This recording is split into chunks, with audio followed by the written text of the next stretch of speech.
माढा लोकसभा मतदारसंघातील भाजपचे उमेदवार रणजितसिंह निंबाळकर यांच्या प्रचारार्थ टेंभुर्णी इथं समन्वय मेळावा आयोजित करण्यात आला होता। भाजप सरकारने शेतकऱ्यांचे जीवन सुसज्ज केलं, मराठा आरक्षण दिलं, तसंच धनगर समाजाला आरक्षण देण्याच्या दृष्टीने वाटचाल सुरू केली आहे। अशी महत्त्वाची कामं केल्यामुळे भाजप उमेदवाराच्या पाठीशी खंबीरपणे उभं राहून मतदान करण्याचं आवाहन महसूल मंत्री चंद्रकांत पाटील यांनी केलं। टेंभुर्णी इथं भाजप उमेदवार रणजितसिंह नाईक निंबाळकर यांच्या प्रचारार्थ आयोजित केलेल्या समन्वय मेळाव्यात ते बोलत होते। पुढे बोलताना पाटील म्हणाले की शेतकऱ्यांना 34,000 कोटी रुपयांची कर्जमाफी दिली, न्यायालयामध्ये टिकणारे 16% आरक्षण दिलं, तसंच मराठा विद्यार्थ्यांची 50% फी शासनानं भरली।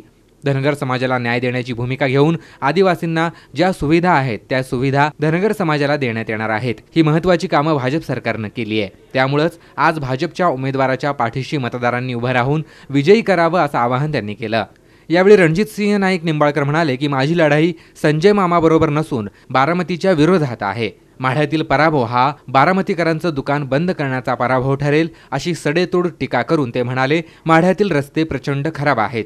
मी आपणाकडे आपल्या साथीची अपेक्षा ठेवून आलो आहे, आपल्याकडून ती मिळावी अशी अपेक्षाही त्यांनी व्यक्त केली। या सभेसाठी माजी आमदार धनाजी साठे, माजी आमदार राजेंद्र राऊत, जिल्हाध्यक्ष शहाजी पवार, माजी कृषी सभापती संजय पाटील भीमानगरकर, शिवाजीराजे कांबळे, राजाभाऊ चौरे, भारत पाटील, अनिल पाटील, टेंभुर्णीचे नेते ॲडव्होकेट कृष्णात बोबडे, माढ्याचे दादा साठे, शिवसेनेचे संभाजी शिंदे, सुहास पाटील, माढा तालुका शिवसेना प्रमुख मधुकर देशमुख, मिनल साठे, शिवसेना शहर अध्यक्ष सुरेश लोंढे, व्यंकटेश पाटील, लक्ष्मणराव ढोबळे, संजय टोणपे आदी उपस्थित होते।